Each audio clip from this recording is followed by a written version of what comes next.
Acho que entraram agora, bem-vindos. Quando der 16 horas, daqui a alguns segundos a gente já vai começar, tá?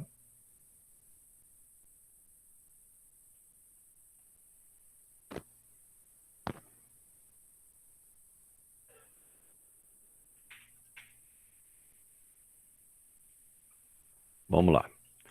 Eu sou muito pontual. Eu tenho horror a atraso. E tenho horror quando me convoco para uma reunião e depois o pessoal pede para esperar 5 minutinhos para começar. Aí eu fico profundamente irritado. Lá no campo sempre fazem isso. Meninos e meninas, é assim, ó, eu vou botar no chat de novo. Eu havia mandado um vídeo para vocês assistirem sobre eficiência e eficácia. Os que tiverem dúvidas sobre eficiência e eficácia depois da minha explicação de hoje, eu sugiro que deem uma olhada lá. O artigo sobre o falta de motorista de Uber e Lyft, tem um outro artigo hoje nos jornais falando da quantidade de pessoas que estão pedindo demissão, inclusive de empregos de nível superior ao que seria de motorista, ou seja, com mais qualificação. Eles estão em pleno emprego. E quando você está em pleno emprego, você começa a escolher onde você quer trabalhar, né? E aqueles que têm uma vida cruel, que é o pessoal que trabalha em hotelaria, restaurante, essas pessoas, elas acabam se dando conta de que a vida era melhor não trabalhando ali, porque ficaram na pandemia parados, e começaram a fazer outras coisas e estão mudando de profissão. Por que eu estou falando isso? Porque nós vamos trabalhar com a informação sobre recursos hoje, e lá no final do ano, nós também vamos falar sobre os problemas da gente gerenciar e as dificuldades que a gente tem para gerenciar e que não dependem necessariamente da gente, né? São condições ambientais. Então, a pandemia, por exemplo, você podia ser um gênio, ter montado um negócio legal e de repente você quebra porque você não consegue abrir, mas não por culpa sua, né?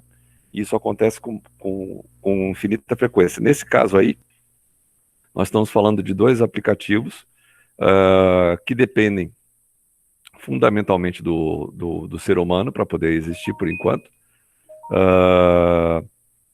E eles não conseguem porque não tem o motorista. E é por isso, pessoal, que eles estão investindo há anos, o Uber é um dos maiores investidores nisso, nos carros sem motorista.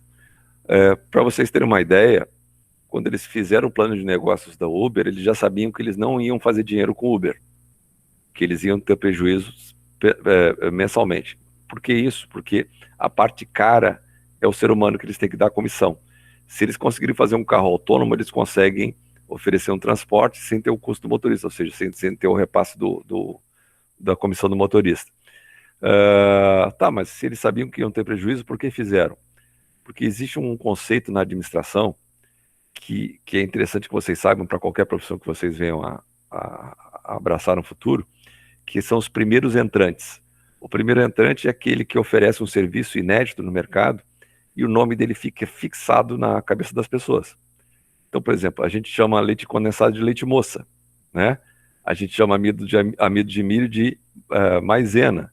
A gente chama hastes flexíveis de algodão de cotonete. Isso tudo é porque esses foram os primeiros a oferecer esse serviço. E o Uber, já existe até um termo uberização do trabalho, que é igual precarização,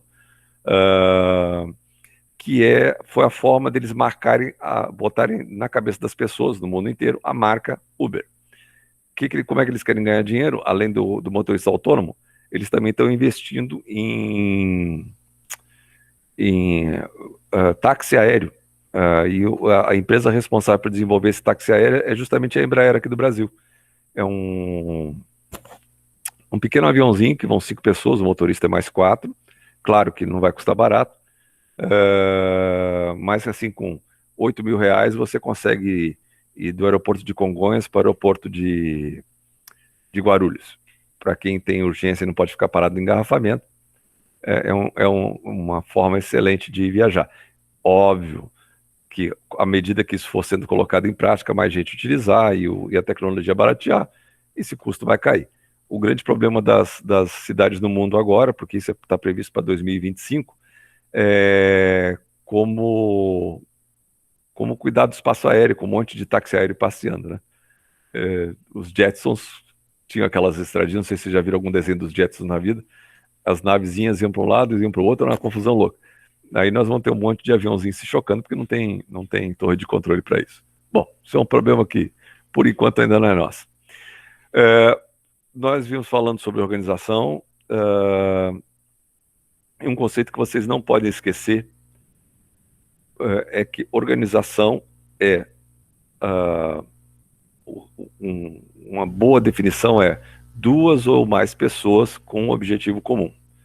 Quando uma dessas duas pessoas ou mais não tiverem o mesmo objetivo, começa a dar problema. Então, os casamentos acabam justamente porque os objetivos de ser os mesmos deixam de ser partilhados.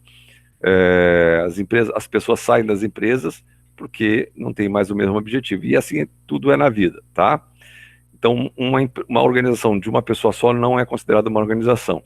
E todas as organizações dependem de recursos para poderem existir.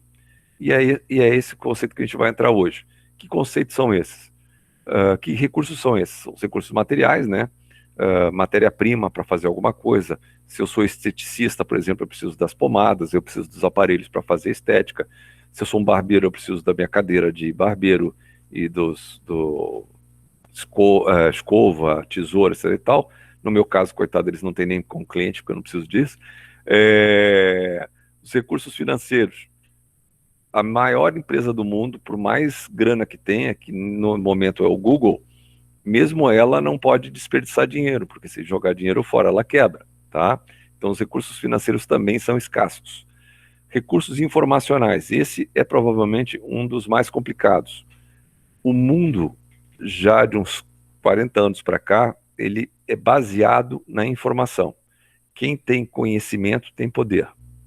E outra frasezinha que vocês não podem tirar da cabeça de vocês é que conhecimento não ocupa espaço. Quanto mais vocês colocarem para dentro, mais outros conhecimentos surgirão. E o cérebro humano tem uma coisa extremamente interessante, que um conhecimento que é... Isso não é o Sérgio que está falando, é neurologia, tá? Que um conhecimento que está ali ocupando um espaçozinho que é pouco utilizado, esse conhecimento raramente, teu cérebro costuma deletar, ele deixa para o lado. Por que isso é importante para vocês que estão começando aí o ensino médio?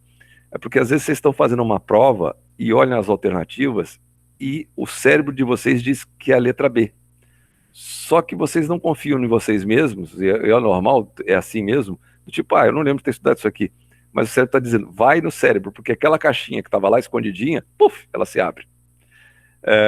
Então, o que é muito comum a gente corrigir prova e ver que o aluno tinha marcado a certa, desmarcou por falta de confiança e marcou na errada, porque ele achou que ele não teria capacidade de acertar. Em geral, tá na dúvida, vai na primeira, porque a primeira é o cérebro te comunicando, é aquela, vai por mim. E, finalmente, os recursos humanos. Essa é uma outra coisa que eu costumo falar e os alunos ficam muito surpresos. Eu não digo ofendidos, mas ficam surpresos quando eu falo. Alguém pode me ajudar e me responder qual é o maior patrimônio que tem numa escola? Alunos ou professores? Quem tenta? Professores. Professores. Por que professores? Porque vocês estão de passagem. E os professores, dependendo da qualidade deles, é que vão determinar a qualidade do ensino que vocês estão tendo. Então, vocês podem ter uma estrutura linda, maravilhosa, numa esquina, com todos os recursos audiovisuais possíveis, computacionais, a melhor internet do mundo, classes ergonomicamente confortáveis, que é uma raridade. Eu nunca estudei numa classe confortável, nunca, em momento nenhum da minha vida, nem no mestrado, nem no doutorado. Na escola, então, muito menos. Era sempre duro, a gente ficava se mexendo na cadeira o tempo todo, era um saco. Tá, eu posso construir essa mesma coisa na esquina oposta e vai ter uma grande diferença entre as duas instituições. São as pessoas. Então é por isso que às vezes a gente vai num restaurante ou vai num bar, a gente ia, né? Agora a gente não está indo em lugar nenhum. Mas a gente vai num bar ou num restaurante e a gente gosta por causa do atendimento, porque aquele ser humano que está lá atende diferente. Sérgio, mas o que impede de eu contratar aquele ser humano e trazer ele para trabalhar, por exemplo, no meu restaurante, aquele garçom que é todo diferenciado? Não raro, o que acontece é uma coisa interessante. Aquela pessoa consegue trabalhar daquele jeito, naquela organização, porque tem uma série de outras pessoas e estruturas que permitem que aquela pessoa se sinta à vontade e consiga desempenhar o seu máximo. E às vezes aquela pessoa não tem as mesmas condições num outro lugar. E aí a qualidade do trabalho cai. Então, o ser humano, pessoal, não é fácil de copiar. E aquela máxima que se ouve muito, de que as pessoas não são insubstituíveis, é cascata. Existe uma série de talentos. Claro, se você faz uma tarefa burra é aquela que não precisa de cérebro, tá? É a tarefa repetitiva, o dia inteiro só fazendo a mesma coisa. No tempo que eu trabalhei na Varig, por exemplo, tinha um camarada que só fazia omelete o dia inteiro. Ele só fazia essa virada de mão. Só, mais nada. 24 horas por dia fazendo isso. Tinha um outro sujeito que enfiava o pepino dentro da azeitona. Era o dia inteiro fazendo isso. 8 horas por dia. Tá, isso é uma tarefa burra. Essas são absolutamente substituíveis. Se você treinar uma outra pessoa, dali a 10 minutos ela vai estar fazendo bem, e cada vez ela vai fazer mais rápido. Quanto mais burra for a tarefa e mais vezes eu fizer, mais rápido eu vou fazer, e sem errar. Só que as tarefas que precisam do cérebro, da atividade pensante, essas não são facilmente substituíveis. Vamos lá, pegar um jogador de futebol que seja diferenciado. Ele vai embora, aquela área onde ele jogava, aquele setor onde ele jogava, vai ficar sem alguém na mesma categoria. Segundo, ele fez uma série de relacionamentos com os demais jogadores, e esses relacionamentos fazem com que haja uma criação de confiança, e eles passam mais a bola para aquela pessoa, porque sabem que ele vai saber o que fazer com a bola e vai dar crédito para os outros que passaram a bola. A mesma coisa acontece num banco.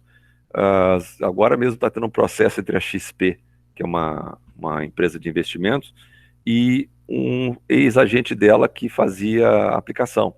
Esse camarada era um sujeito diferenciado, ele resolveu abrir a própria investidora e convidou uma série de colegas da XP para ir trabalhar com ele. Então esse cara está sendo processado pela XP de ter feito uma competição desleal para roubar funcionário. Bom, tá, e daí? Bom, e daí que essa pessoa tem um feeling, tem um sexto sentido para investimentos que é diferenciado. Eu não consigo copiar isso, nem na escola eu não consigo copiar isso. Eu preciso de anos de experiência e um pouco de sorte para poder ter isso. Então, por favor, quando disserem para você que as pessoas são substituíveis, que foi o que aconteceu agora com o Faustão, vocês devem ter acompanhado o Faustão, né? O Faustão, depois de 32 anos trabalhando numa empresa, foi convidado a se retirar e nem se despedir dos demais colegas e do seu público não pôde. Isso ficou muito chato. Foi muito desagradável do ponto de vista gerencial. Por que a Globo fez isso? Porque ele já tem um contrato assinado com uma outra emissora, que é a culpa da própria Globo, porque a Globo decidiu que ele não ia mais trabalhar nos domingos, ele disse, eu quero continuar trabalhando nos domingos. Eles rescindiram o contrato, uma outra empresa foi lá, chegou e pensou, olha, me interessa o seu trabalho, fez o contrato.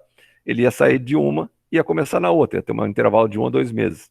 Aí o camarada ficou doente, aproveitaram que ele ficou doente, botaram o Thiago Leifert no lugar, e o Thiago Leifert, o público gostou da maneira como ele agiu, reduziram o programa apenas para a Dança dos Famosos e acabou-se. Aí vão criar um outro programa para botar nos sábados e o Luciano Huck vai para o domingo com outro formato de programa que não é o atual.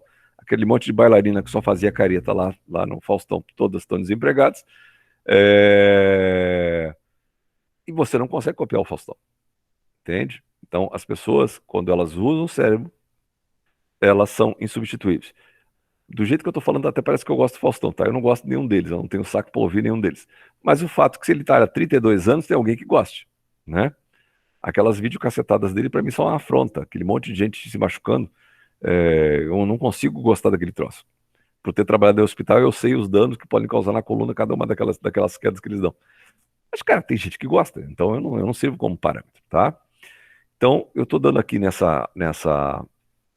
slide os tipos de recursos materiais. Quer dizer que o próprio edifício onde eu estou instalado é um recurso material? Se eu tenho um carrinho de churros e o meu carrinho é incrementado, olha, eu vou chamar a atenção. Se eu tenho um food truck bonitaço, que chama atenção de longe, ele é um recurso material importante. Recurso financeiro, qual é a minha capacidade de crédito? Como é que eu consigo comprar coisas? Se eu estou começando uma empresa agora, eu vou abrir meu consultório de odontologia.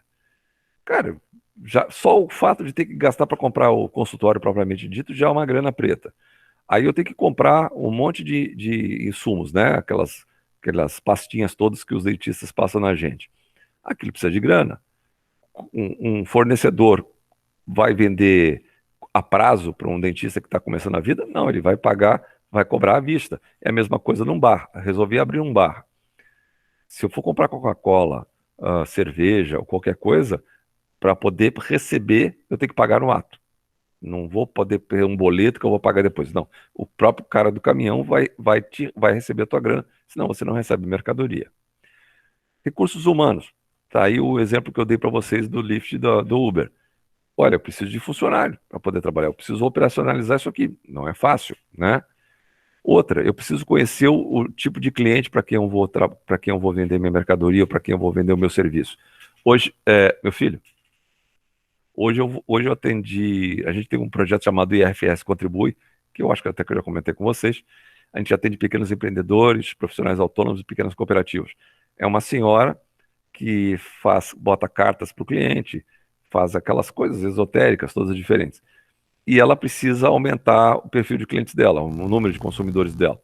A pergunta, tá, qual é o teu perfil? Olha, eu atendo de tudo. De criança de 2 anos que a mãe resolveu que ela precisa ficar mais calma, até gente com mais idade que está deprimida porque está na pandemia. Passando por drogadição, gente que é viciada em droga. Ou seja, ela tem um mercado extremamente amplo. Muito mais difícil de atender, porque ela não tem um foco. Então, eu tentar explicar para ela que ela tem que focar em algum segmento e os outros vêm do balaio, é complicado, porque ela acha que ela pode atender todo mundo, e não dá. Quem quer atender todo mundo não atende ninguém. É o caso, por exemplo, das moças que gostam daquelas bolsas Louis Vuitton, Vitor Hugo, aquelas coisas que custam R$ 3.000, uma bolsinha desse tamanho, né? Tá, mas por que custa R$ 3.000? Porque aquela bolsa é uma bolsa diferenciada, no sentido de que ela tem uma marca por trás. No mais, é uma bolsa como qualquer outra, guarda coisas dentro, mas quem pode pagar aquilo se destaca no meio da multidão. Então eu topo pagar R$ 3.000 por aquilo. Assim como tem gente que paga 250, R$ 300.000 num carro, porque eles querem se destacar na multidão. E os gestores, eu prefiro a palavra gestores do que administradores, eles são os responsáveis por planejar, organizar, dirigir e controlar a empresa. Por que o nosso país não vai para frente? Porque a gente não tem planejamento de longo prazo. Tudo é para os próximos 2 anos. Porque é o tempo. Eu trabalho no primeiro ano de governo com o orçamento que o cara que estava antes de mim fez. Aí eu começo a ganhar experiência, né, no segundo ano. Só que eu estou já pensando na reeleição do quarto ano. Então, chega no terceiro e no quarto ano, eu coloco tudo que eu puder para poder aparecer bastante, para que todos eles são assim, tá? Sem exceção. Para que no quarto ano eu possa ganhar a reeleição. Tá, e aí? Aí, se eu não ganhar, o outro que vem depois de mim vai dizer que tudo que eu fiz não é bom e vai começar tudo de novo. Então, nós estamos sempre no processo de iniciar. E assim é a vida de vocês, então já vai a primeira dica de vida. Muitos de vocês vão chegar lá no último ano e vão continuar não sabendo que faculdade vão fazer. Dica que eu vou dar para vocês. Entre na faculdade e terminem um curso. Sérgio, mas e se eu chegar lá no primeiro ano e meio, 2 anos, e eu descobrir que não era bem aquilo que eu queria? Bom, primeiro, que o que vai definir você em termos de mercado é o que você vai fazer depois da faculdade. Ou seja, aonde você vai trabalhar. Então, eu tenho colegas administradores, por exemplo, que trabalham em coisa que não tem nada a ver diretamente com a administração. Eles trabalham com segurança da internet. Teve alguma cadeira na faculdade para eles aprenderem isso? Zero.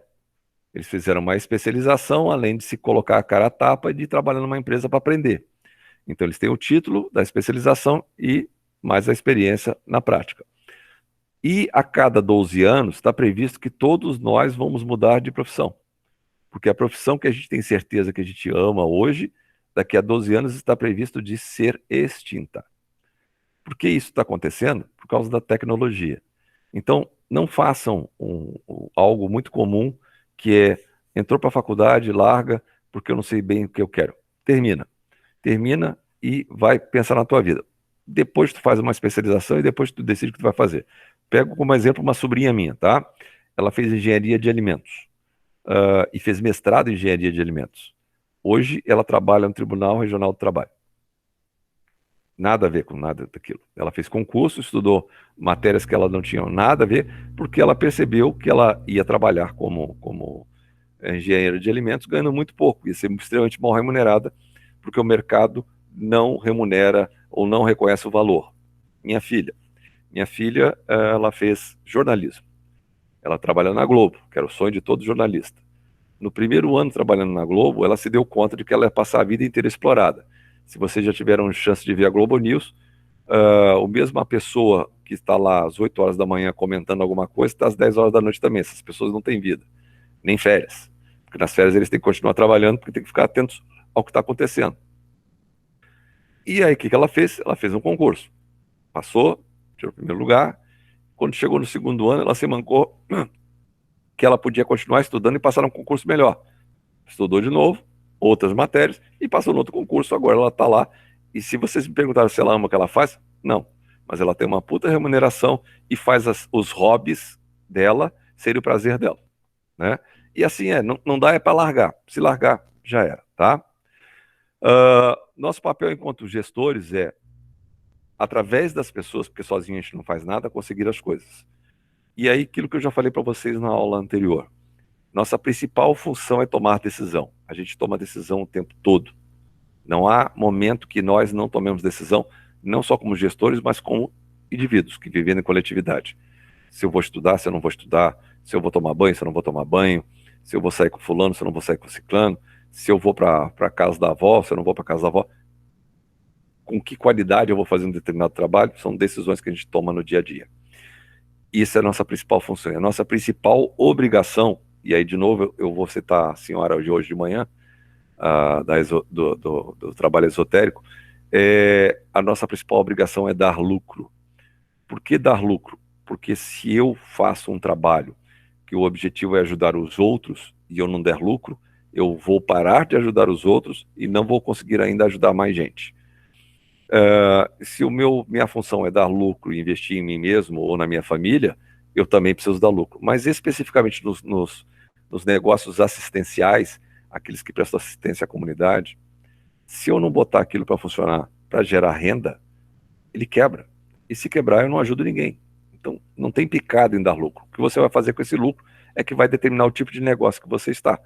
Qual é a reclamação dela, com ela mesma, que ela percebe que se ela cobrar mais caro, muita gente ela não vai poder ajudar.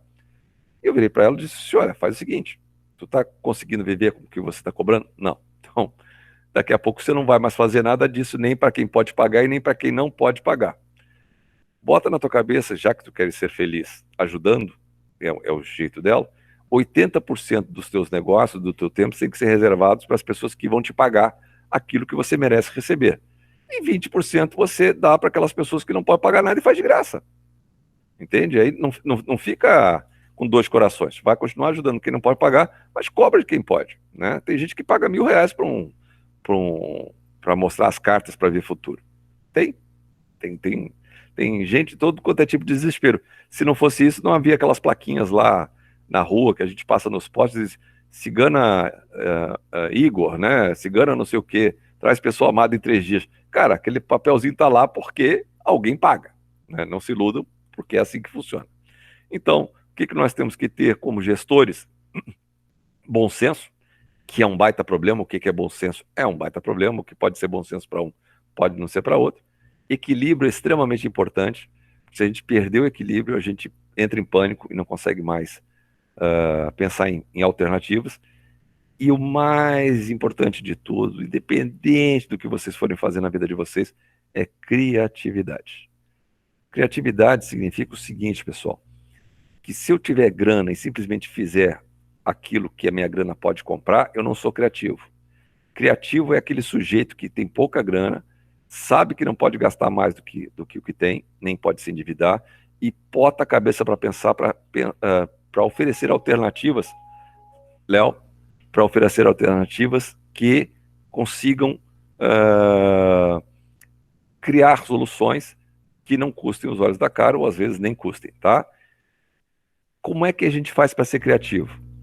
Bom, a minha sugestão para todos que desejam ser criativos, por exemplo, eu quero ser publicitário, eu quero ser um desenvolvedor de software, Ah, eu quero ser médico. Ah, eu quero ser assistente social.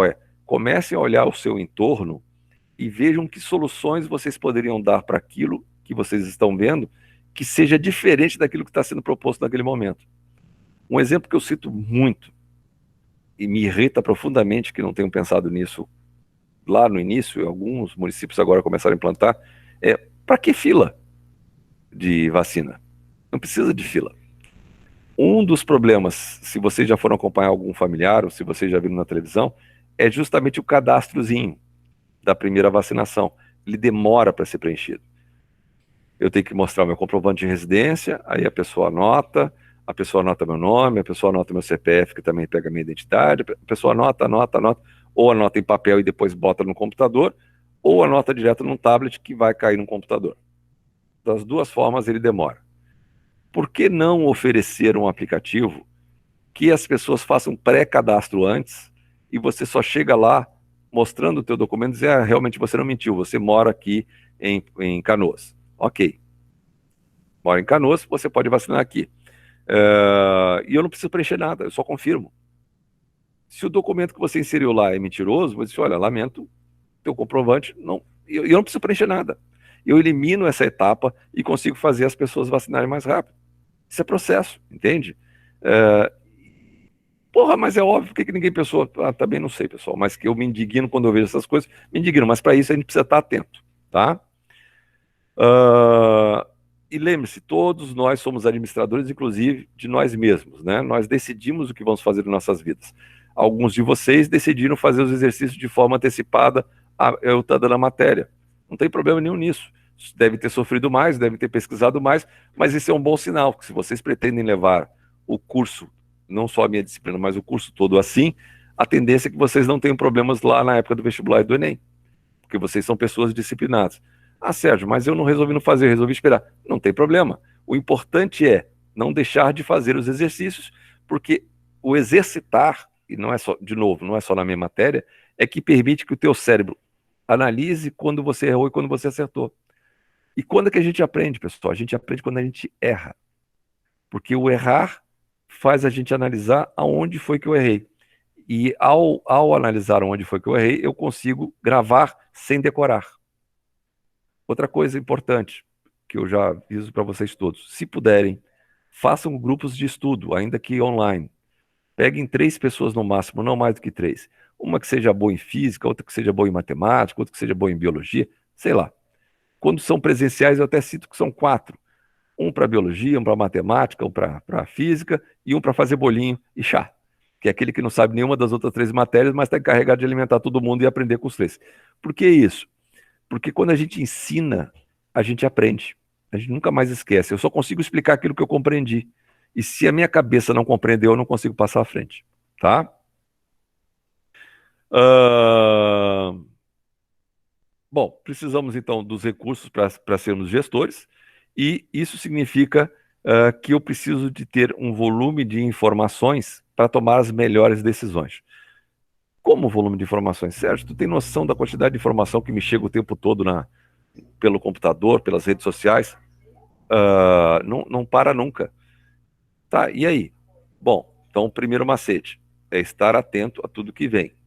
Segundo macete, ser humilde e lembrar que se eu não consigo escutar, ou ler tudo, ver tudo, as conversas que eu tenho uns com os outros também me permitirão aprender mais coisas. Existe alguma alternativa, alguma possibilidade de eu conseguir saber tudo? Não. Vamos supor que vocês sejam gênios, sumidades. Vem um volume louco de informação. Vocês conseguem absorver muita coisa. Aí vem a segunda pergunta: será que vocês vão conseguir analisar tudo que vem? Também não. E é por isso que existe a informática, a tecnologia. Porque existem algumas ferramentas que permitem com que vocês analisem mais dados através do computador, né? Então, por exemplo, um dos alunos que se formou ano retrasado, ele não sabia o que fazer. Estava até o 4º ano num sofrimento danado. E eu sabia que ele era muito bom em matemática. E eu falei assim, cara, você é muito bom em matemática. Você tem tudo a ver com gestor, com tomada de decisão. Ele gostava. O sonho dele, inclusive, era ser político. Ele disse que um dia ia ser presidente que eu ia lembrar dele. E aí, cara, por que você não faz estatística? A estatística para dar aula? Não. Existe uma ferramenta que é Business Analytics, análise de dados de negócio, que você tem um montão de dados e faz uma análise estatística para prever o que vai acontecer em termos de mercado, ou o que vai acontecer com um determinado produto ou serviço. Esses caras ganham uma fortuna. Resultado, esse sacana realmente era muito inteligente, passou em primeiro lugar na URGS, está lá bem feliz fazendo a estatística. De vez em quando ele manda notícia, tá?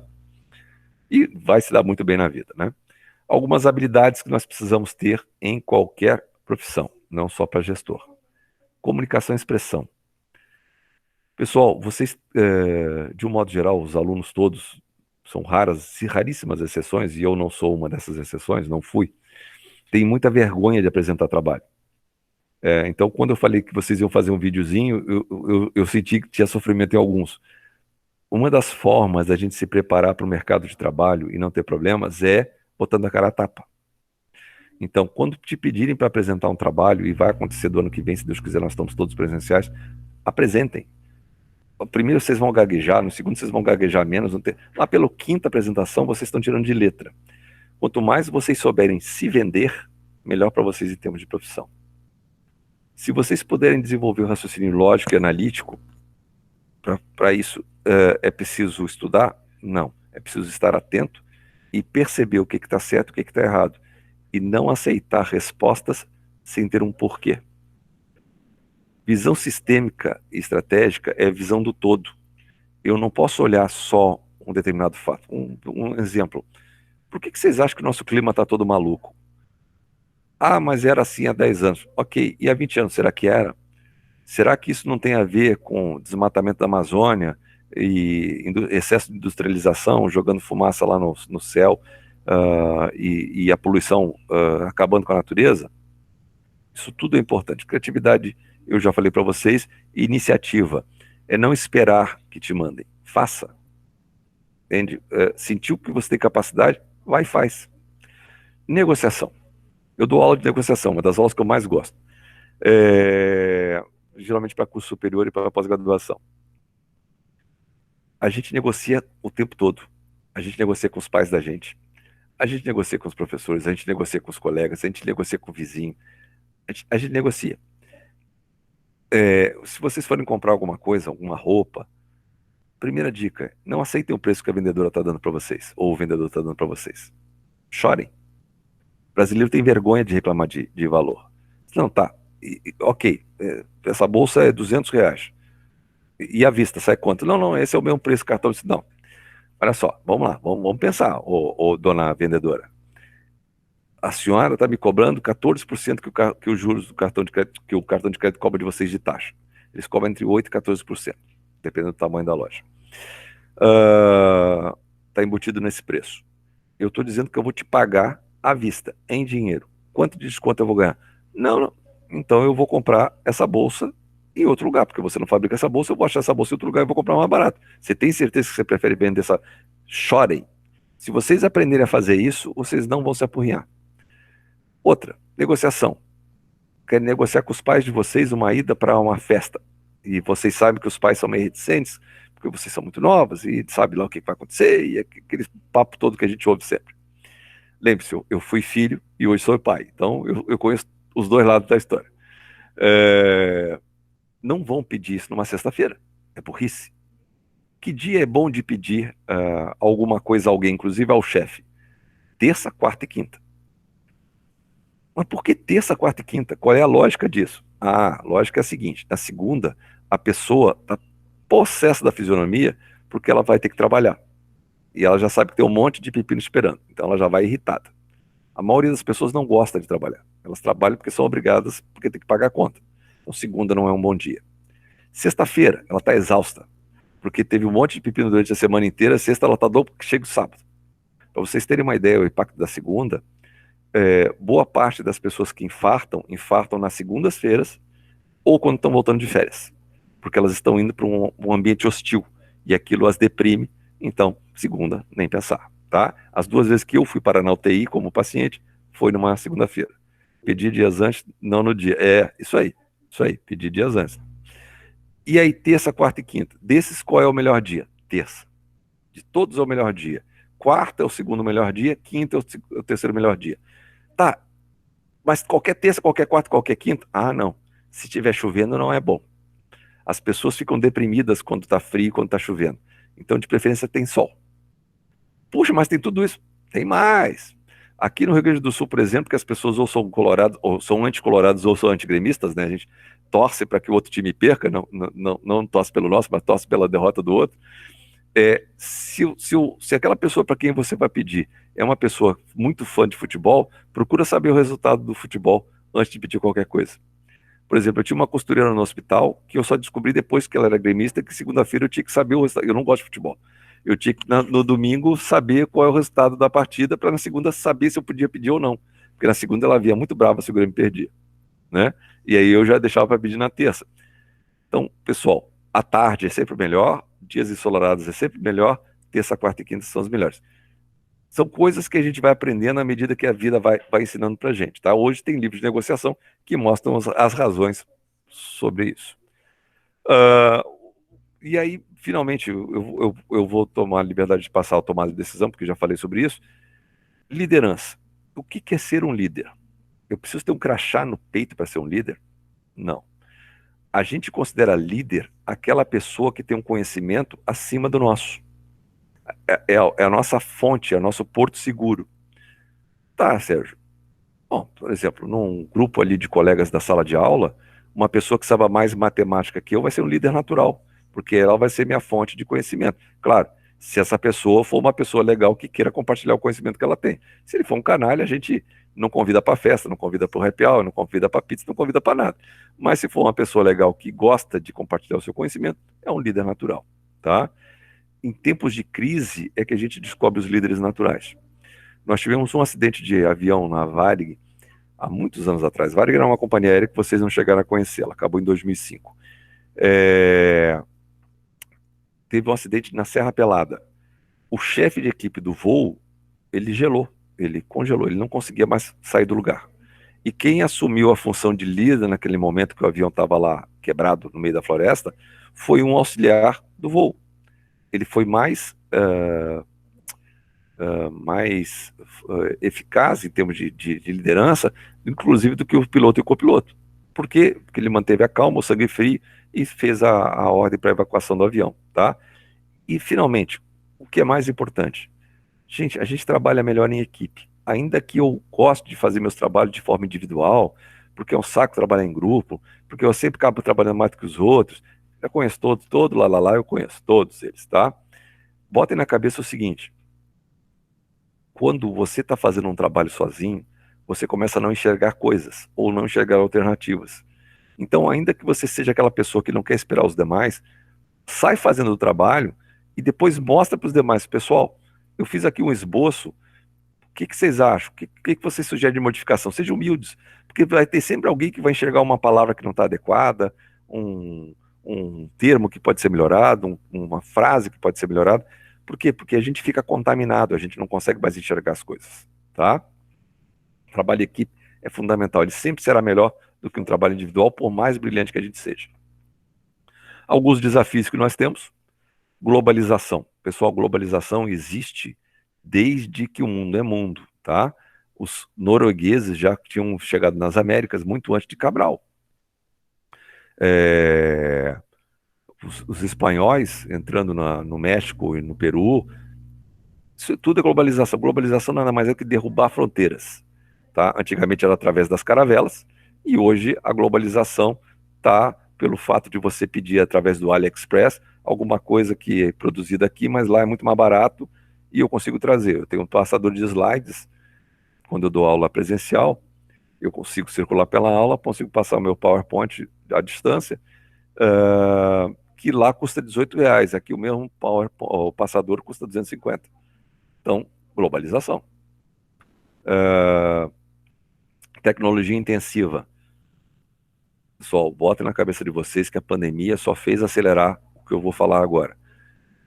Tudo que eu puder automatizar e não depender mais de ser humano, eu estou automatizando.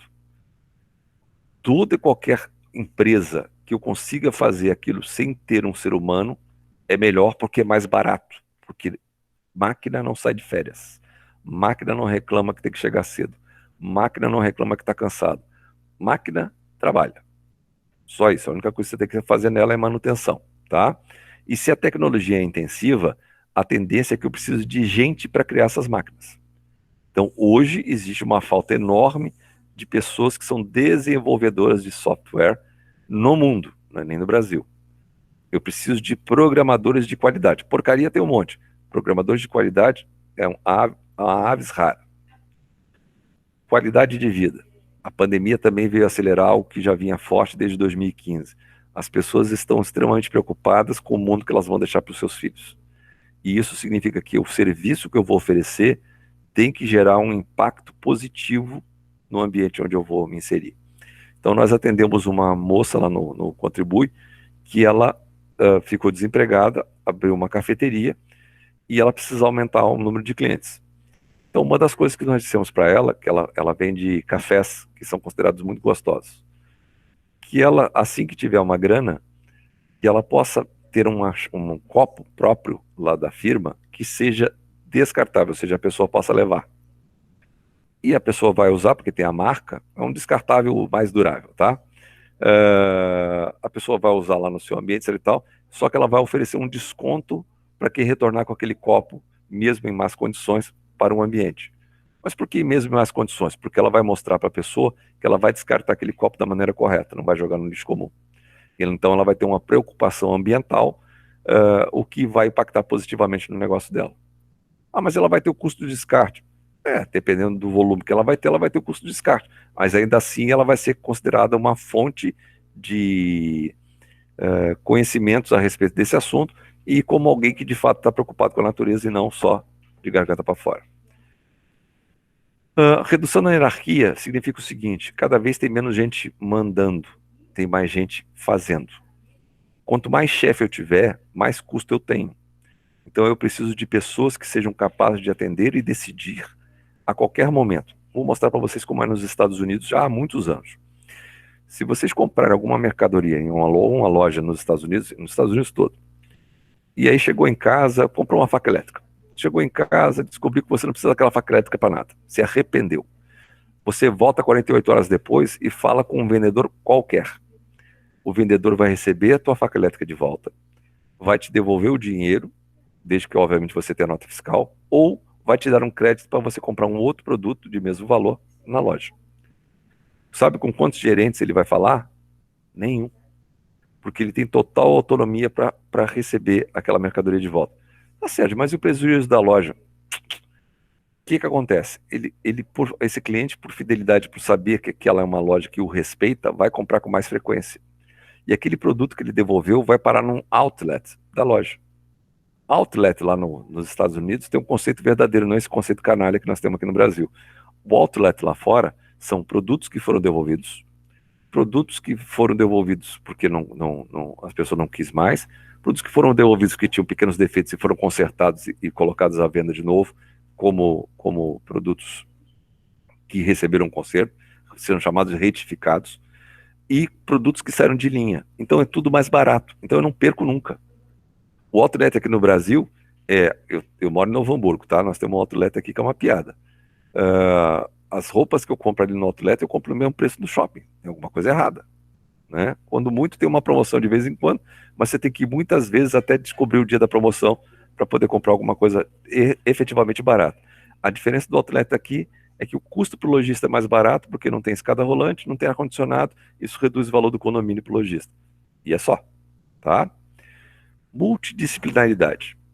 Essa é uma das maiores dificuldades que qualquer escola tem para ensinar aos seus alunos, que é o que a gente tenta passar para vocês através dos projetos de pesquisa, extensão e de ensino que a gente desenvolve ali no Instituto Federal.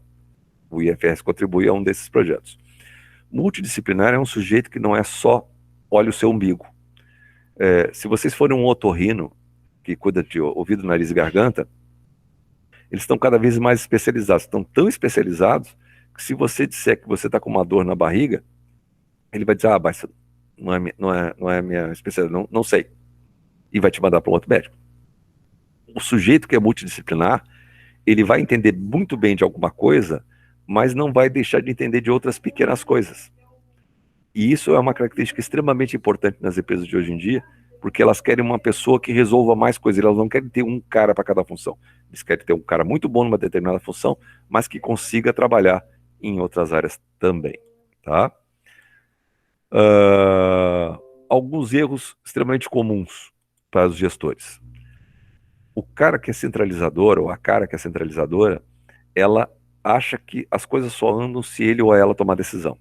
Isso não é legal nem para educar filho dessa maneira. Porque quando você ensina aos filhos os valores corretos, eles vão tomar as decisões baseadas nos valores que você os ensinou. Se você acha que ele não tem ou ela não tem autonomia, é porque você não educou da maneira correta. E o mesmo acontece nas empresas. Se eu contratei alguém, capacitei aquela pessoa, eu não preciso estar do lado dela o tempo todo. Eu tenho direito de sair de férias, eu, enquanto gestor, eu tenho direito de ficar doente, eu tenho direito de tirar uns dias de folga, eu tenho direito de fazer isso. Quando eu sou centralizador, eu não consigo fazer isso. Então, isso é uma burrice enorme e os clientes ficam insatisfeitos. Certamente já aconteceu de vocês irem a uma loja de shopping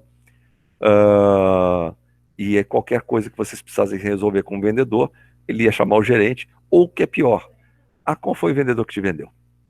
Aquela pergunta me irrita profundamente. Por que eles fazem isso? Porque o vendedor que te vendeu ganhou uma comissão em cima da venda. Então, já que ele ganhou uma comissão, ele tem que resolver até o final. Quando, na verdade, você comprou da loja, não comprou do vendedor. O vendedor foi só um instrumento. E aí, para piorar a situação, você finalmente lembra do nome do vendedor, como se alguém decorasse o nome do vendedor que te vendeu, né? Ou então características físicas. Como é que ele era? Cara, quer me deixar bravo é me perguntar essas coisas numa loja. Não sei, não lembro, não faço questão. Comprei várias coisas de várias pessoas e eu não lembro. Aí chama o gerente. Aí o gerente em geral está ocupado resolvendo outros pepinos porque ele é centralizador. E aí você demora um tempão para resolver uma coisa que poderia levar segundos. Muito recentemente eu ganhei um presente de uma loja para homens. Fui trocar e só tinha tempo para fazer isso no sábado. Eu fui às 10 horas da manhã, na hora que o shopping abriu. E o infeliz que me atendeu disse: Olha, não é política da empresa trocar nada nos sábados. Eu disse: Cara, eu estou chegando às 10 horas da manhã. Quantos clientes tem aqui na loja? Nenhum. Mas não é política da loja trocar. Quase que eu fui no pescoço dele. Tá, tu tem alguém que mande além de você? Não, eu sou o gerente. Bom, então você é um péssimo gerente. E você ganha comissão? Ganho. Então tá, então deixa comigo, cara. Saí da loja, voltei num outro dia, mais adiante, dentro daquele prazo de 30 dias. E aí fiz questão de comprar com outro, trocar a mercadoria e comprei mais mercadoria. E aí virei para eles: tá vendo? Naquele sábado você poderia ter me vendido um bocado de coisa, ganhado uma comissão e ganhado um cliente permanente. Eu voltei para trocar, comprei para prestigiar o seu colega aqui e prometo a você, e falando isso alto, claro, né, para os outros poderem ouvir e fazer barraco, né? Para prometer a você que eu nunca mais vou entrar aqui. Então você não se preocupa comigo. Eu já fiz isso na Colombo, já fiz um monte de lugares. Porque, caras, a gente tem que ter respeito pelas pessoas, né? Eles estão ali para nos servir, assim como eu estou para servir vocês. Enquanto professor, é isso. O que é de ter professor se não tem aluno? Não tem lógica alguma, tá? Se eu fosse só pesquisador, tudo bem. Mas aqui no Brasil nós não temos esse perfil, tá? Lá nos Estados Unidos eles têm os professores pesquisadores, que só pesquisam e publicam, e tem os professores que são de sala de aula, que até podem pesquisar, mas eles têm que dar preferência para a sala de aula. Aqui no Brasil nós somos tudo, então já que é assim, só lamento. Usar mal o tempo. Pessoal, é muito comum eu ouvir também de aluno: não tive tempo. Não deu. Não foi possível. A gente tem tempo quando a gente quer ter tempo. Quando a gente define o que é prioridade na nossa vida, a gente arruma tempo para tudo. E é assim também nos negócios. Visão fragmentada do negócio. É quando eu só penso por exemplo, no meu setor, ou então na minha casa. Vamos lá, vocês estão lá na casa de vocês e os pais estão dizendo: olha, pessoal, vamos ajudar na luz, porque a luz está aumentando esse mês, 10%, vai aumentar mais, e a gente vai ser multado, e vai acontecer isso mesmo, já aconteceu em 2001, a gente vai ser multado se consumir acima de determinada faixa, a gente arrisca até ter a luz desligada, porque como não está chovendo, não tem geração de energia hidrelétrica, e por aí vai. Aí você fala assim, lá tomando seu banho: o único prazer que eu tenho é tomar meu banho, e lá está o chuveiro elétrico consumindo horrores. Isso é uma visão fragmentada, você está pensando só em você e não está pensando no todo. Nas empresas é a mesma coisa. É muito comum eu ter alguém que trabalha achando que o seu setor é mais importante do que o dos outros, e aí tudo tem que ser em função do setor dele ou dela, e as coisas não andam da forma correta, porque às vezes uma falha que acontece no meu setor vai gerar falhas múltiplas em outros tantos setores da empresa. Achar que pode ter sucesso sozinho. Ninguém tem sucesso sozinho. A gente só tem sucesso porque alguém nos possibilitou ter esse sucesso. Ninguém faz nada sozinho. Nem o melhor jogador do mundo consegue fazer gol, a não ser que alguém tenha passado a bola para ele. Me pegar no passado. Eu sempre fui excelente. Nós tivemos um aluno que foi assim. Ele foi um excelente aluno no ensino fundamental, era o melhor, considerado o melhor aluno da sua escola, e quando veio para nós achou que aquele mesmo ritmo podia continuar no nosso. Sim, nós somos mais exigentes, somos, mas às vezes a exigência lá era tão baixa que alguma coisa muito fraca também se autoconsiderava como muito melhor, e não era, né? Quando chegou aqui, apanhou, já se foi embora. Mas é para vocês terem uma ideia de que o que valia no passado pode não valer no futuro. Se eu sou gestor, eu tenho que começar a ter tempo para pensar no meu setor, nas minhas atividades, pelo menos 20% do tempo. Se eu sou uma pessoa como vocês, um aluno ou um professor, eu tenho que reservar 20% do meu tempo para pensar o que eu quero de projeto para mim, em termos de futuro, em termos de ir para frente. Se eu só ficar apagando incêndio, eu estou ralado, eu não vou conseguir ir para frente e evoluir. Misturar interesses familiares com os da firma. Bom, isso é muito comum em empresas, principalmente são empresas familiares. Eu começo a misturar as minhas relações com cônjuge, marido, mulher, filhos, e trago esses problemas para dentro da empresa, em geral da zebra, tá? Porque eu não consigo separar as minhas desavenças do respeito profissional que eu deveria ter. E vice-versa, né? Eu não consigo também separar os problemas da empresa com dentro de casa. Foco, foco, foco. Tenham foco na vida de vocês. Se vocês querem alguma coisa, foquem, se dediquem. Priorizem aquilo para conseguir fazer as coisas. Nenhum jogador é bom porque só nasceu pronto. Ele é bom porque treina muito, porque focou. Ninguém chuta para pênalti bem porque é um cara que tem um pé, uma boa pontaria, porque treinou muitas vezes até ficar esgotado. Ninguém sabe tudo, pessoal. A gente tem que sempre ter a humildade de saber que nada sabe. A frase mais inteligente do mundo é: só sei que nada sei. Sócrates. Por quê? Porque quanto mais eu aprendo, mais eu descubro que eu não sei. Então, por favor, em hipótese alguma, tenham essa soberba de achar que sabem muito. Mesmo que vocês tenham muita facilidade com determinada matéria. E, sobretudo, aí no final, construir uma profissão ou uma empresa sem paixão. Se não houver paixão, a tesão acaba e as coisas vão murchando, tá? Não vale a pena. Opa, volta. Bom, vamos aqui. Vamos direto para os objetivos da administração. Como eu havia comentado com vocês, eu havia pedido que vocês dessem uma olhada no vídeo de eficiência e eficácia, sem problema. Aqueles que não entenderem o que eu vou explicar agora, não deixem de dar uma olhadinha lá no vídeo sobre eficiência e eficácia. Existem, na verdade, 3 conceitos, tá? Eficiência, eficácia e efetividade. Eficiência é o caminho, é como eu estou indo para lá.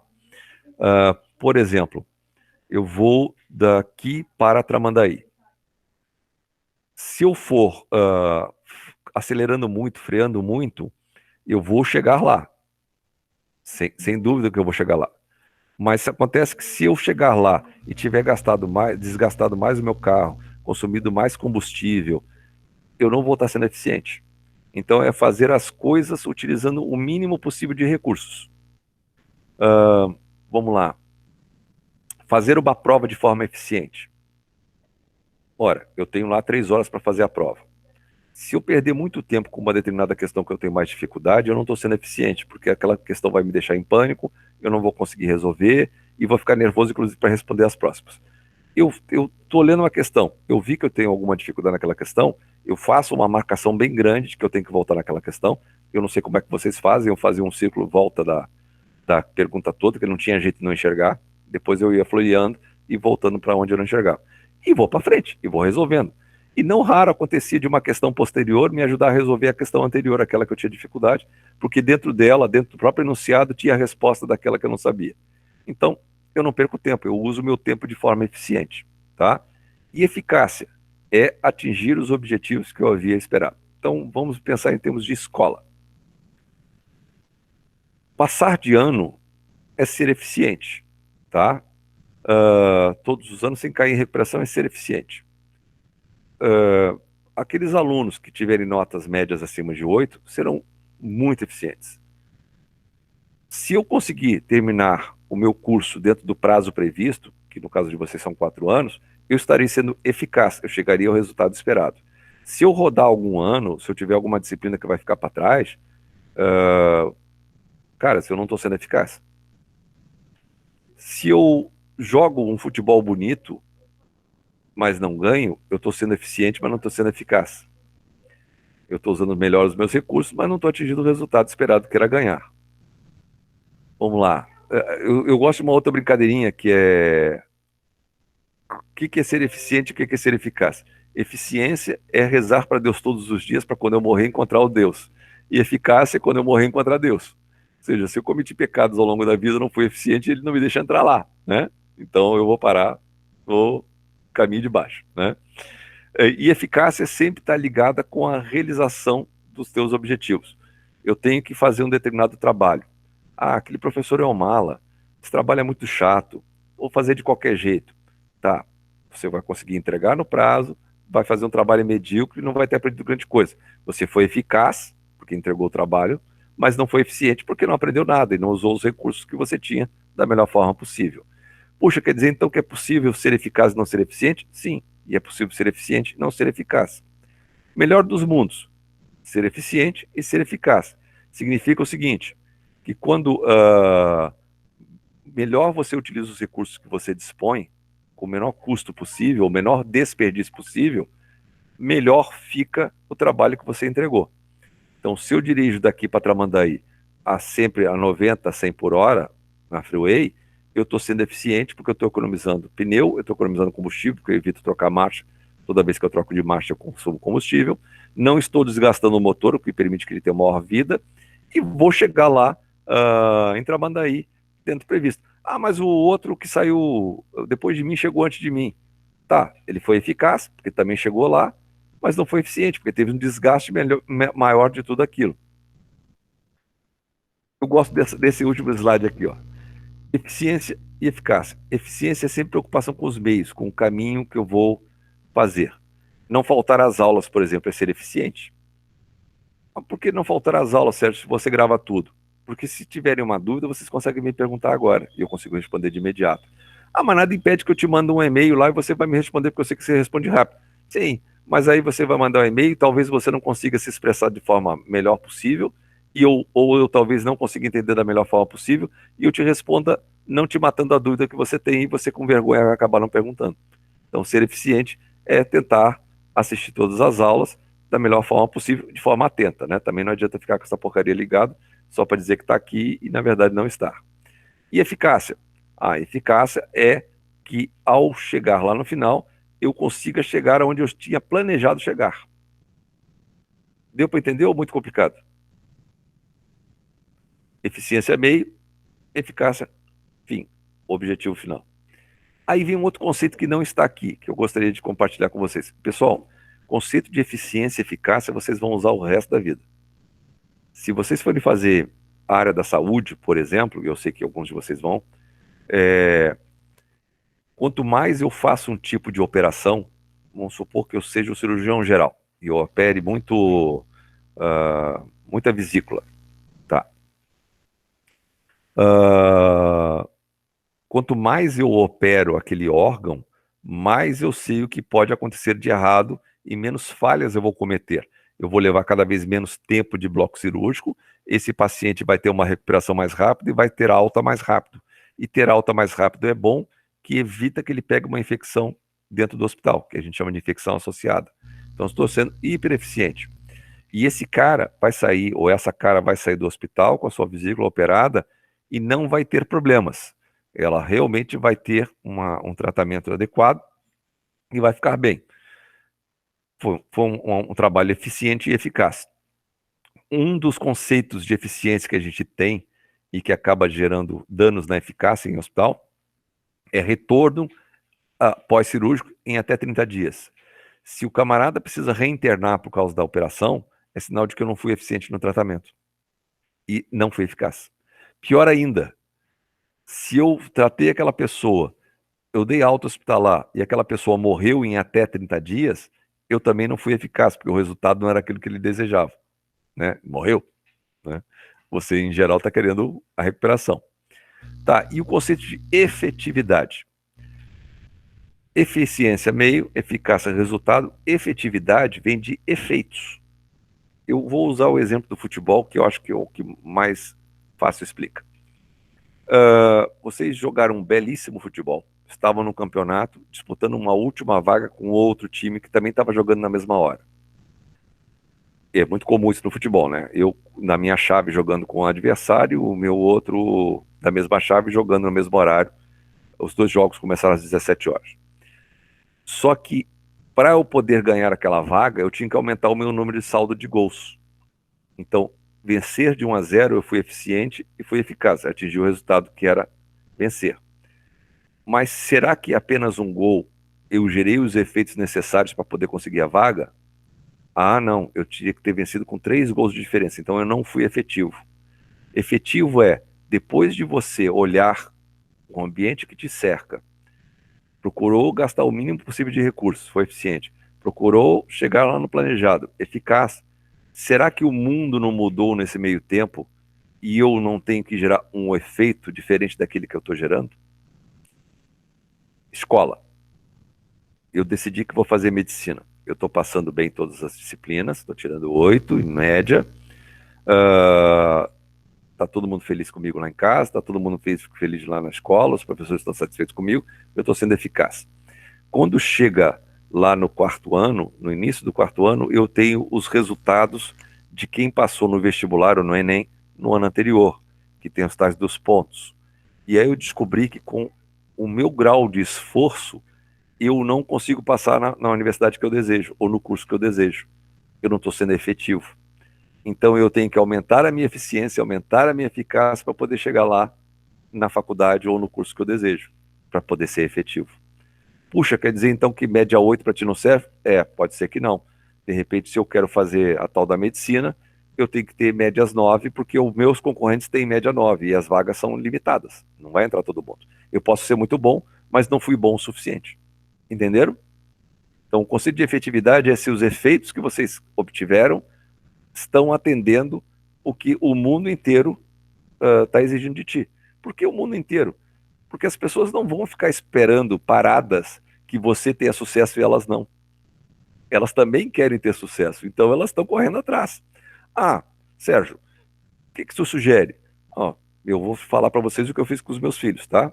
Para ambos, desde pequenininhos, eles estudam inglês, matemática e português. Por que isso? Porque são menos 3 disciplinas para eles se preocuparem lá na época do vestibular e do Enem.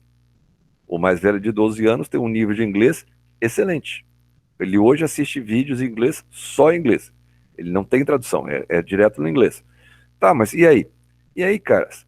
Que eu quero que eles se preocupem com outras disciplinas que eles vão aprender lá no segundo grau, que é o que vocês estão entrando agora, que possam tomar o tempo deles e não se preocupar com aquilo que eles já podiam vir aproveitando. Eu não tinha como ensinar física, matemática e química para eles agora, ou física e química para eles agora, mas as outras disciplinas todas eu posso.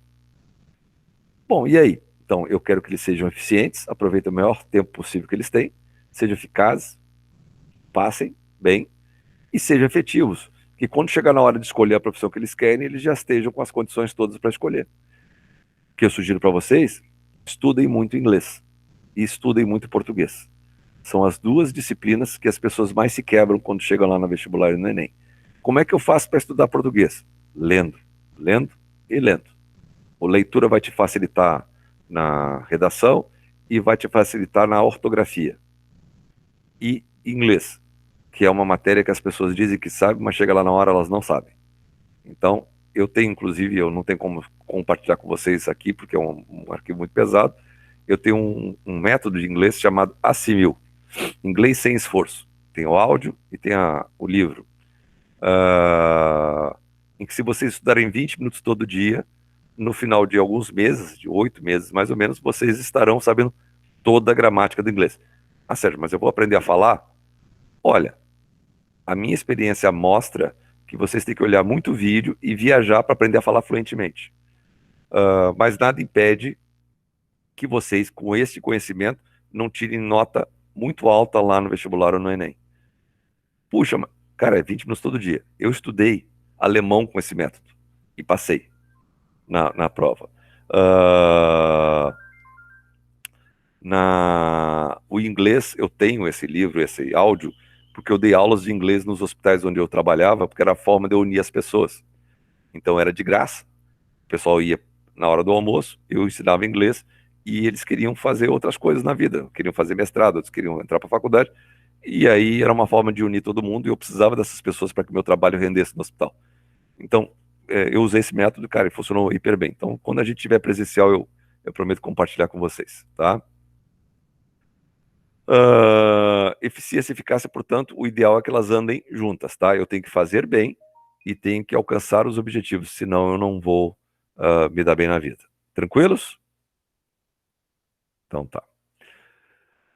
Bom, eu já havia adiantado para vocês o conceito de organização e eu vou fazer uma perguntinha de vestibular aqui. Eu falei para vocês que organização são duas ou mais pessoas que buscam um objetivo em comum. Tá. Se vocês estão numa fila de um ônibus, vocês são uma organização?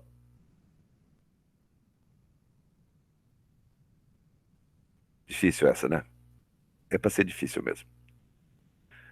Pessoal, se vocês estão numa Eu fila, acho que sim, senhor. a maioria Porque a gente tem o responde. mesmo objetivo, né? Na verdade, o objetivo é individual, por isso que tem fila. Ah, não Se, sei. se- se os primeiros 5 entrarem, porque só tem vaga para 5, os outros vão ficar para trás. O objetivo tem que ser em comum, não individual. Essa é a pegadinha dessa história. Então bota na cabeça de vocês, tem fila é porque alguém vai entrar na frente do outro e o outro pode ser que não entre, né? Ah, mas sou eu e as 4 pessoas da minha família que vamos pegar o ônibus. Nós temos um objetivo, vamos temos. Ou 5 pegam, ninguém pega. Ok. Mas são pessoas estranhas numa fila? Não, tá? Não é uma organização. Então, assim, pessoas indo rezar na missa é um objetivo em comum, né? Ter paz de espírito, alcançar o reino dos céus e tal. Jogar um boliche, jogar uma carta, o objetivo comum é se divertir. Assistir uma partida de futebol, ou de vôlei, ou sei lá o que, com os amigos, um objetivo comum. Uma viagem de férias que a gente planeja ir juntos é um objetivo comum, é uma organização. E quando. Betina, pode falar, não precisa levantar a mão, pode sempre falar, me interromper a qualquer momento. Tu estava falando sobre a questão do ônibus, né? Sim. E a questão preferencial. Como questão preferencial, desculpe. De passageiro Falou preferencial? tu falou que quem chega primeiro pega a vaga, no caso, Sim, né? isso. Tava dando o exemplo do ônibus. Então, por que a Sim. gente tem a questão preferencial? Agora eu vou te pegar de uma forma diferente. Na fila do ônibus tem lugar preferencial? Ah, na fila. Tá. Isso, tá?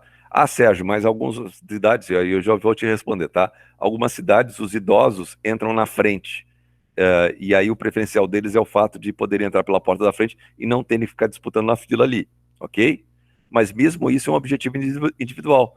O senhor ou a senhora estão preocupados com o próprio umbigo, certo? Tá, agora vamos lá, vamos do teu raciocínio, Betina. Nós temos 10 lugares lá na frente antes da catraca do cobrador. E os 10 lugares estão ocupados, todos por velhinhos. Eu vou levantar do meu banco para te dar lugar? Velhinho por velhinho, só mais as minhas perninhas eu, né?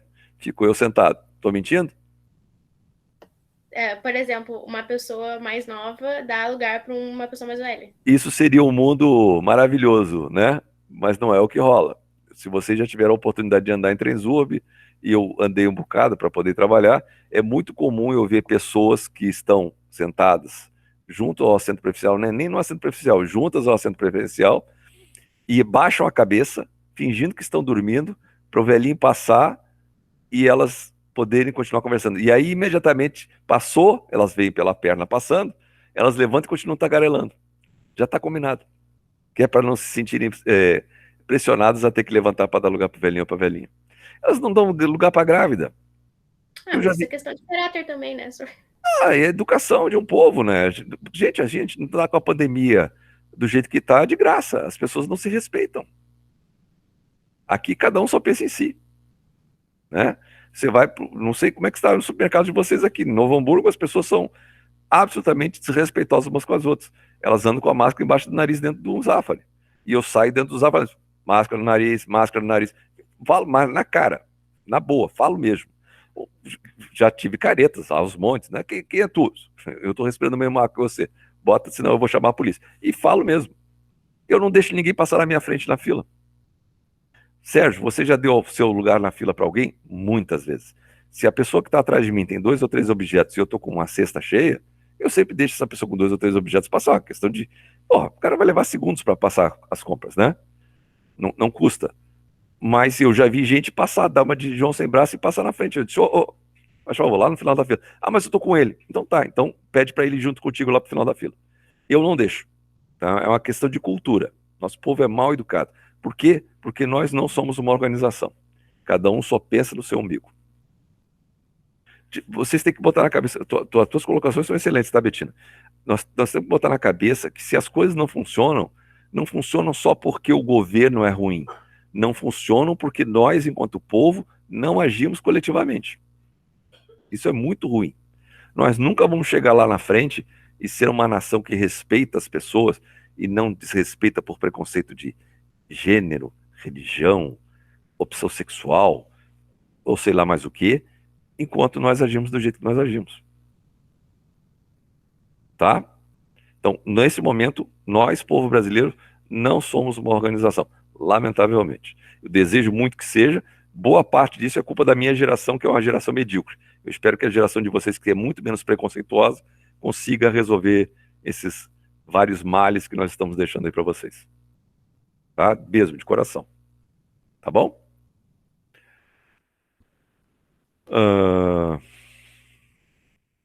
Bom, então, uma organização é o sistema que busca mexer com aqueles recursos todos que nós vimos, transformar isso em alguma coisa palpável para eu poder vender ou entregar para alguém. Então, nós temos aí um outro projeto chamado IRFR Solidário, que enquanto a gente estava dando aula aqui, chegou uma mensagem dizendo que recebemos uma doação anônima de cobertores. Maravilha. O que nós fazemos?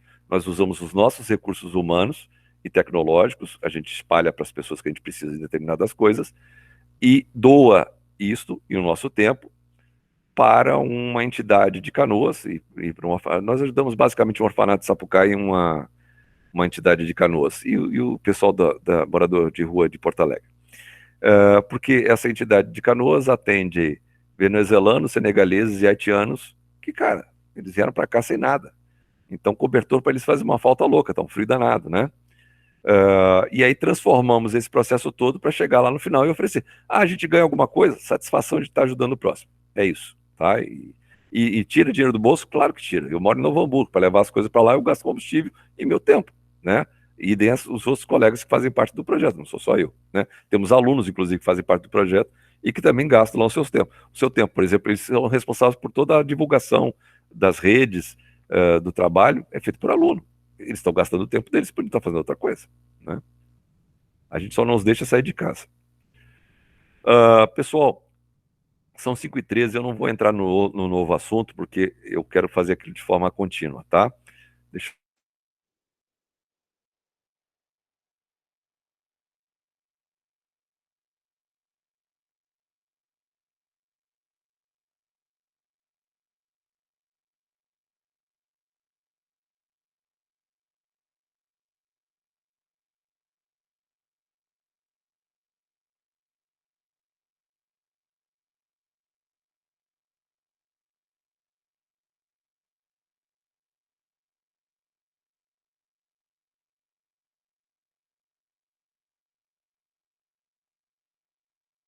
o burrinho, em vez de fechar a apresentação, fechou o link.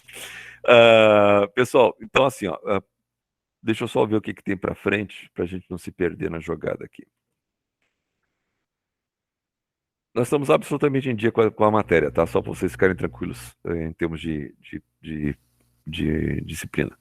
Nós vamos aprender processo administrativo no próximo encontro e macro e microambiente. Eu peço encarecidamente que tentem vir todos, porque vocês vão usar isso bastante lá no terceiro e quarto ano. Para vocês terem uma ideia de como isso é importante, 2 dias eu vou dar aula no quarto ano, apesar de não dar mais aula lá, justamente para relembrá-los sobre isso, porque eles vão analisar uma empresa e vão ajudar uma empresa real. E se eles ainda lembrarem bem o que eu dei lá atrás para eles, vai ser fácil, senão vai ficar complicado, porque eles vão ter que dar uma estudada maior depois. E esse conhecimento também é importante para vocês pensarem bem que tipo de profissão vocês vão querer ter para o futuro de vocês. Então, essa análise ambiental também é bem interessante vocês aprenderem. Depois, na outra aula, nós já vamos começar a entrar nas teorias da administração, ou seja, a partir de 6 de julho. Vou compartilhar com vocês alguns vídeos quando chegar a época. São todos vídeos curtinhos, todos vídeos da época em que as teorias aconteceram.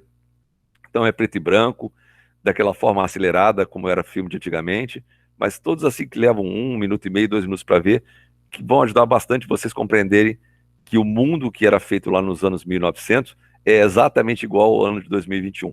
O que as empresas mais querem é que a gente produza muito, custe pouco e entregue bastante, tá? E não adoeça, tá? Não mudou nada de lá para cá nas relações trabalhistas, tá? Eles chamam a gente de colaboradores, de parceiros, mas na verdade o que eles querem é nosso gás, nossa energia. Você não entrega mais o que eles querem, eles te descartam como o Faustão foi descartado.